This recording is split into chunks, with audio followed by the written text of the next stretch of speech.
Ормузский пролив открыт. По крайней мере, на 10 дней, пока длится перемирие Израиля и Ливана. Зеленский готов встретиться с Путиным. Правда, при участии Эрдогана и Трампа. Об этом говорит министр иностранных дел Украины. Будет ли перемирие длиться заявленное время или закончится раньше? Ливан обвиняет Израиль в нанесении ударов во время режима прекращения огня. Лидеры государств собрались в Париже, чтобы обсудить ситуацию в Ормузском проливе. Папа Римский продолжает турне по Африке. Король Швеции прилетел в Украину. В Мьянме освободили бывшего президента и еще 4000 заключенных. А теперь об этом подробно и по делу. Это один день. Подпишитесь, поставьте лайк этому видео и оставьте свой комментарий. Заранее спасибо и начинаем.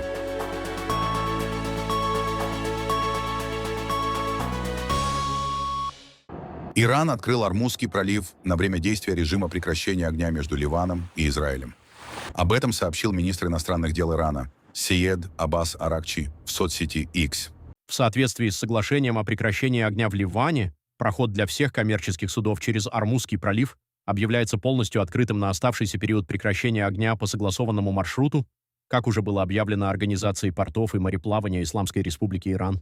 Реакция президента Соединенных Штатов Америки была незамедлительной. Ормузский пролив полностью открыт и готов к работе и полному проходу.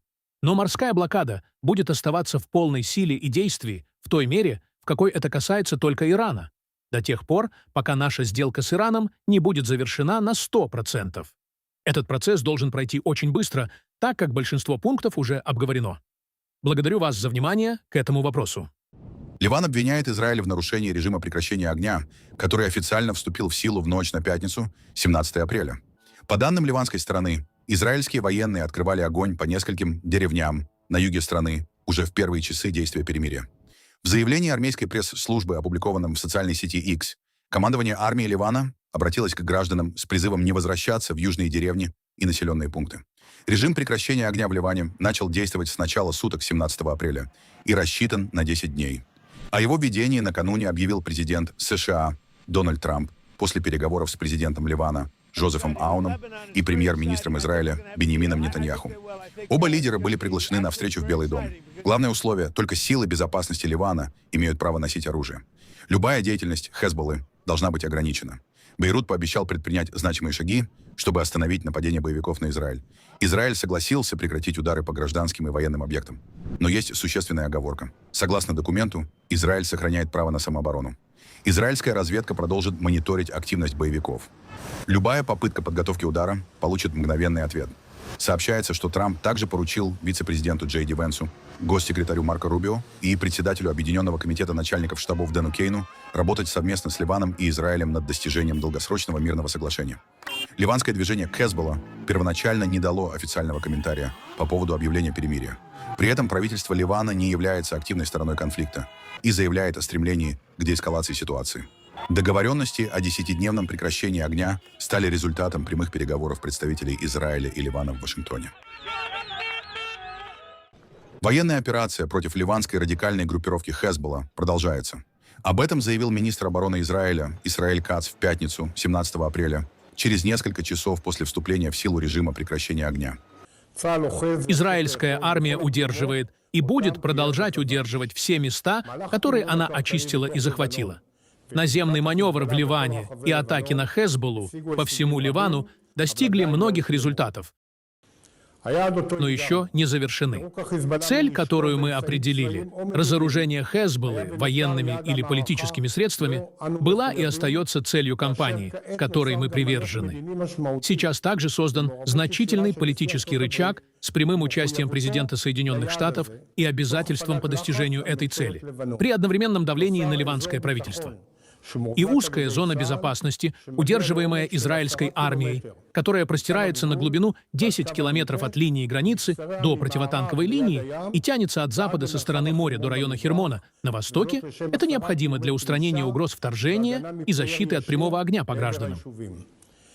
Зона безопасности очищена от террористов и оружия, свободна от жителей и будет продолжать очищаться от террористической инфраструктуры, включая разрушение домов в ливанских приграничных деревнях, которые стали террористическими опорными пунктами в полном смысле этого слова. Наряду с этим, зона безопасности между этой зоной и рекой Литани, которая сейчас находится под контролем наших сил, еще не очищена от террористов и оружия, и это придется сделать либо дипломатическими средствами, либо через продолжение военной активности Израиля после окончания прекращения огня. Перемещенные жители начали возвращаться в южные пригороды Бейрута. Люди осматривают разрушенные районы, поврежденные здания и автомобили, а также улицы, заваленные обломками после недель боевых действий. Сейчас чувство действительно хорошее, и друзья уже начали звонить мне и семье, чтобы мы могли встретиться, чтобы вернуть дни до войны, когда мы устраивали встречи. Но даже этот 10-дневный срок, я надеюсь, что он будет продлен, и что мы придем к соглашению, которое будет включать всеобъемлющее прекращение огня. Мы не хотим оружия. Все, кто были убиты, были врачами, инженерами, интеллектуалами и образованными людьми. Война — это не наше хобби. Но нет никого. Мы защищаем нашу землю. Чью землю мы защищаем? Это не иранская земля, это ливанская земля. Мученики смело отдают свои жизни, чтобы вернуть свою землю. И нет никого, кто бы их защитил. Если Бог даст, все закончится хорошо. Это победа для нас. Это перемирие не пришло бесплатно. Это результат стойкости бойцов во всех регионах. Была стойкость перемещенных, стойкость всех людей и поддержка сопротивления. Слава и гордость. И, конечно, в каждом доме мы говорим, что у нас есть рана. В каждом доме есть мученик. Благословенны они, потому что без их присутствия мы бы не вернулись домой. В северном израильском городе Нагария, который страдает от обстрелов, жители с осторожностью восприняли вступившее в силу временное прекращение огня. Они говорят, что не верят в долгосрочность соглашения. Честно говоря, как член Ликуда, я очень разочарован прекращением огня. Нам ясно, что оно не продлится. Будем надеяться, что это не удержится. Я знаю, что Биби, премьер-министр Израиля Биньямин Нетаньяху, не имел выбора после того, что мы получили от Соединенных Штатов в виде большой поддержки и объятий в войне против Ирана. Мы не можем сказать Трампу, что мы против прекращения огня. Все же всем очевидно, что оно не продлится. Самое разочаровывающее — это то, что мы продолжим страдать как жители Севера. Только жители Севера страдают от Хезболлы уже много лет. Для чего это прекращение огня? Мы уже знали это 30 лет назад. Мы давали им много шансов. Мы пытались сохранить возможности для мира, для братства, чтобы жить вместе. Они не ищут мира, они хотят уничтожить нас. Они говорят это. Хотят, чтобы нас утопили в море, так как же мы можем защищаться в таких случаях, когда наши дети в убежищах? В этом месяце мы не видели воздуха, мы были только в убежищах, и так жить невозможно. Здесь нет жизни. Я житель Нагарии. Я родился в Нагарии. Я помню все ракеты с 1982 и 1978 годов. Мы выросли в убежищах. Мы хотели заключить с ними мир, но когда их премьер-министр хотел заключить мир с нами, его убили. Хезболла. Будет тяжело, но давайте дадим им шанс. Хезболла — это не просто, это Иран. Я надеюсь, что будет мир. О ситуации в Ормузском проливе говорят сегодня в Париже. Президент Франции Эммануэль Макрон принял премьер-министра Великобритании Кира Стармера в Елисейском дворце на рабочий обед. Позже Франция и Великобритания совместно возглавили переговоры, в которых принимают участие канцлер Германии Фридрих Мерц и премьер-министр Италии Джорджо Мелони. Представители около 40 стран Европы, Азии и Ближнего Востока подключились к обсуждению в формате видеоконференции. Встреча направлена на демонстрацию готовности союзников США сыграть роль в восстановлении свободы судоходства в Ормузском проливе после стабилизации ситуации. На фоне обострения напряженности Иран с конца февраля ограничил проход судов через пролив, за исключением своих собственных. В понедельник Вашингтон также ввел блокаду судов, следующих в и из иранских портов. Сегодня мы увидели очень высокий уровень согласия среди всех, кто участвовал в видеоконференции, и тех, кто присутствовал здесь, в Париже, лично. Должен признать, я также был немного удивлен тем, насколько сильным было это согласие в оценке ситуации, и насколько ясными и единодушными были выводы, сделанные всеми участниками. Эта война против Ирана ставит перед нами серьезные вызовы. Мы все хотим, чтобы Ближний Восток как можно скорее вернулся к миру и стабильности. У нас у всех есть в этом большой интерес. Стремительно растущие цены на энергию должны как можно быстрее снизиться, и эта война не должна стать трансатлантическим испытанием на прочность. Наше послание, согласованное со всеми нашими партнерами, заключается в том, что Иран должен прекратить свою ядерную программу, он должен прекратить атаки на Израиль и государство Персидского залива, и он должен вновь открыть Ормузский пролив надежно, на постоянной основе и без каких-либо платежей за свободный проход судов. Мы получили некоторые хорошие новости в ходе сегодняшних продолжающихся переговоров, но это должно быть оформлено в полном соответствии с международным морским правом, чтобы не было абсолютно никаких ограничений. Мы готовы внести немецкий вклад в обеспечение свободы судоходства в Ормузском проливе. После прекращения боевых действий это может включать развертывание Бундесвера в рамках международной операции. Для этого потребуется надежная правовая основа, такая как резолюция Совета Безопасности. Для этого мне необходимо решение федерального правительства Германии, мандат Бундестага и жизнеспособная военная концепция. Такое участие может состоять из разминирования и морской разведки. Мы способны это делать. Поэтому мы примем участие в дальнейших обсуждениях военного планирования, которые проходят, и также хотели бы видеть участие Соединенных Штатов Америки, если это возможно. Мы считаем это желательным. Последние события обнадеживают, хотя мы должны рассматривать их внимательно. Мы, конечно, приветствуем прекращение огня между Ираном и Соединенными Штатами. Мы также приветствуем недавно объявленное прекращение огня в отношении Ливана. Оно должно соблюдаться таким, как есть. И мы также приветствуем объявление о повторном открытии в результате этого прекращения огня Ормузского пролива, принятое Ираном. Все это движется в правильном направлении. Мы все требуем немедленного полного открытия, без каких-либо условий для всех сторон, Ормузского пролива. Мы требуем восстановления условий свободного прохода, которые действовали до войны, и полного соблюдения свободы судоходства. Мы все выступаем против любых ограничений или любых соглашений, которые равносильны попытке приватизировать пролив, и, конечно, против любой системы сборов. Мы усилим и ускорим усилия по планированию, которые мы уже начали, и которые координируются с Соединенным Королевством, чтобы позволить реализацию нейтральной миссии, полностью отличной от сторон конфликта, с целью сопровождения и обеспечения безопасности коммерческих судов, проходящих через залив. На следующей неделе в Лондоне состоится встреча по планированию, и все это будет сопровождаться дипломатической работой и работой по урегулированию конфликта с иранцами, а также тесной координацией с американцами и израильтянами. Король Швеции Карл Густав XVI прибыл в Украину вместе с министром иностранных дел Швеции Марией Мальмер Штеннергард. Монарх встретился с президентом Украины Владимиром Зеленским. Они посетили Марсово поле, военное кладбище, где похоронены украинские военнослужащие, погибшие в войне против России. Там они почтили память павших.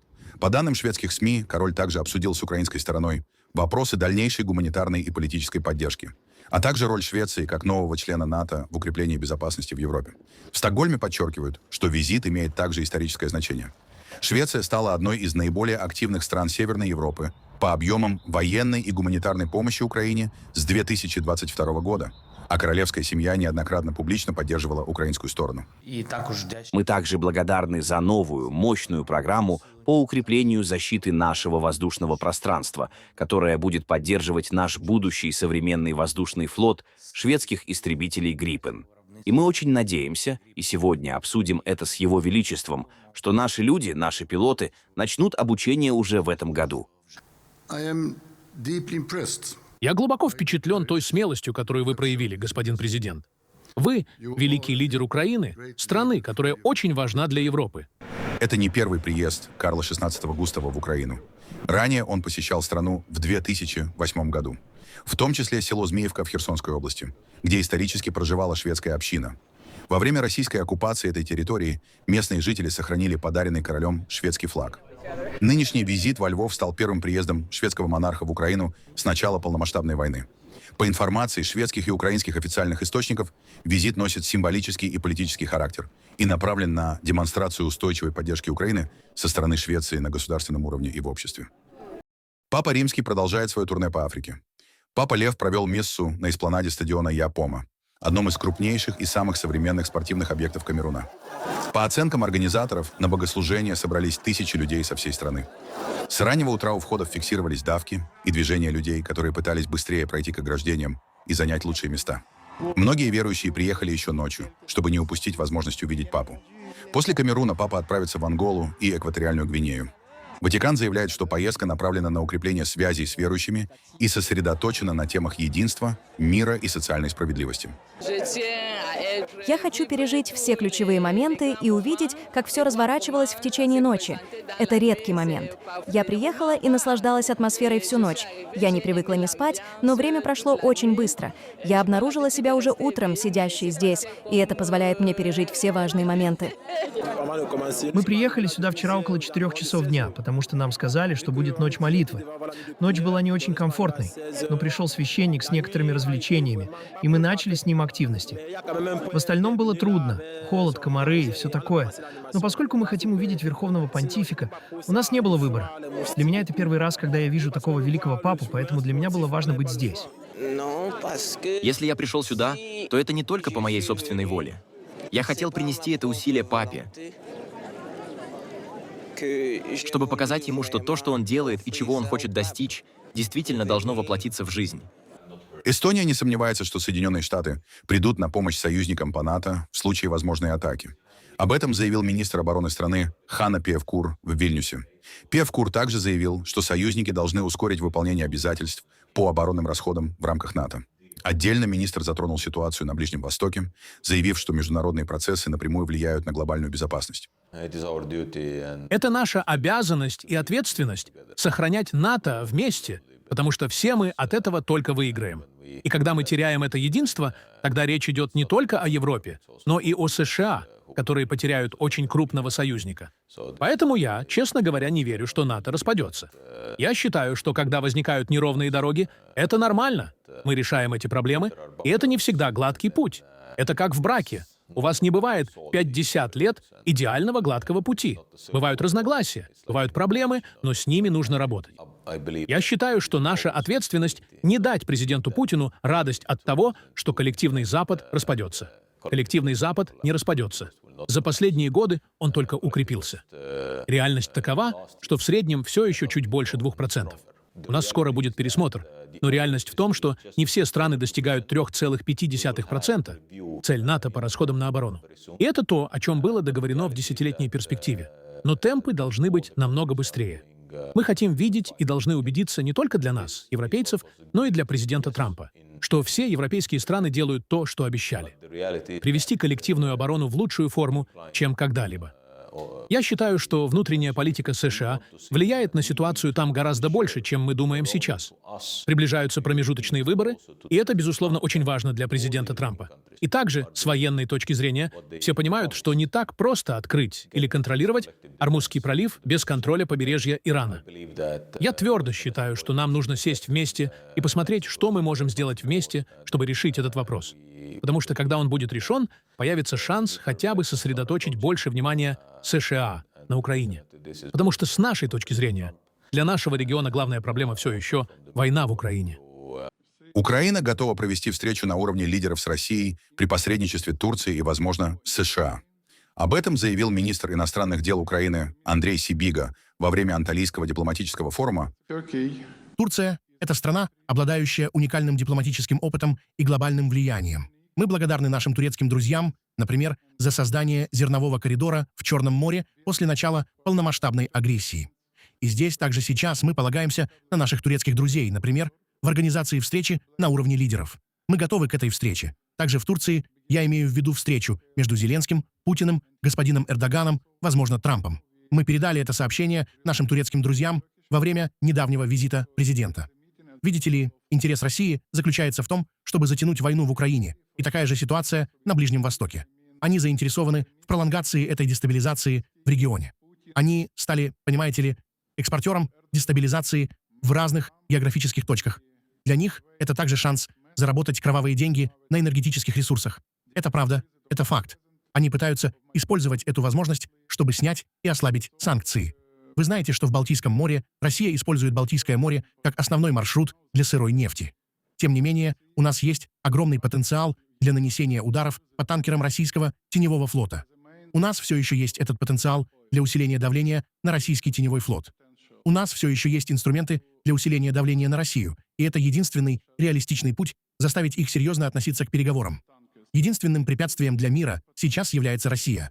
Мы приветствуем усилия США по приближению справедливого и всеобъемлющего мира. Моя личная оценка такова, что без США, без поддержки президента Трампа нереально достичь справедливого и всеобъемлющего мира. Это нереально. Поэтому нам нужно участие США, и мы приветствуем их мирные усилия. Украинская сторона готова к безусловному прекращению огня с дальнейшим мониторингом. У нас есть план из 20 пунктов. Да, несколько пунктов, более чувствительных, еще не утверждены, и это понятно. Как Украина может принять это требование или ультиматум о выводе наших войск из Донбасса, это невыполнимо. И вдобавок сейчас российская сторона требует от нас российской юрисдикции над этими территориями, российской валюты, российского флага. Украина никогда не примет никакую формулу, никакую инициативу ценой нашей территориальной целостности и суверенитета. Таков наш подход. Из-за ситуации на Ближнем Востоке у нас, возможно, есть задержка в наших мирных переговорах. Но мы находимся в постоянном контакте, я имею в виду наши переговорные группы. Мы ожидаем визита американской переговорной группы в Украину, чтобы обсудить, как мы можем двигаться дальше. Но в любом случае, параллельно, нам нужно давить на Россию. Нам нужно сделать Россию слабее. Это единственный способ ускорить наши мирные усилия. Лидер партии ТИСА, победитель выборов в Венгрии Петр Мадьяр, заявил, что новое политическое руководство страны должно без промедления договориться с Европейским Союзом по вопросам разблокировки замороженных средств. По его словам, стороны уже начали предварительную работу с участием представителей Европейской комиссии. Он отметил, что речь идет о нескольких миллиардах евро, предназначенных как для государства, так и для венгерских компаний, и добавил, что считает справедливым полное получение этих средств. Наша цель, которую мы согласовали с председателем Комитета Европейской комиссии, заключается в том, что поскольку у нас нет времени терять, еще до формирования правительства мы пытаемся точно определить, с чем мы согласны, каковы условия, какие это условия, которые следующий национальный парламент сможет закрепить законом в очень сжатые сроки, и чтобы они соответствовали европейским институтам. Сейчас мы будем в огромной спешке, потому что 31 августа истекает срок для нескольких миллиардов евро, обязательный срок их использования. И здесь мы должны договориться не только с комиссией, что, я думаю, нам удастся сделать. Я очень оптимистичен и очень надеюсь, что мы сможем вернуть в полном объеме эти многие тысячи миллиардов форинтов для венгерского народа и компаний. Это их деньги, которые всегда должны были быть их. Это не благотворительность, и все другие страны ЕС уже это получили, и я считаю, что Европейский Союз тоже заинтересован в этом. В Мьянме освобожден бывший президент страны Вин Минт. Об этом сообщило государственное телевидение. В связи с гуманитарными соображениями и участием в государственном строительстве заключенному Вин Минту, который в настоящее время отбывает наказание в тюрьме Таунгу, настоящим предоставляется помилование и сокращение оставшегося срока наказания на определенных условиях президентом Республики Союз Мьянма. Решение принято в рамках масштабной амнистии, в ходе которой на свободу вышли более 4000 заключенных. Вин Минту занимал пост президента Мьянмы с 2018 по 2021 год, а после военного переворота был отстранен от власти и арестован. Военный переворот привел Мьянму к глубокому политическому кризису. По всей стране начались массовые протесты, которые были жестко подавлены. В дальнейшем ситуация переросла в затяжное противостояние с элементами гражданского конфликта. Тысячи людей погибли, десятки тысяч были задержаны, а в ряде регионов продолжаются вооруженные столкновения. Международное сообщество ввело санкции против военного руководства, обвиняя его в подрыве демократии и нарушениях прав человека. На этом фоне эксперты рассматривают происходящее скорее как тактический шаг со стороны военных властей, чем как признак реальных изменений. Амнистия может быть попыткой снизить международное давление и продемонстрировать готовность к смягчению курса, однако сама система власти в стране остается неизменной.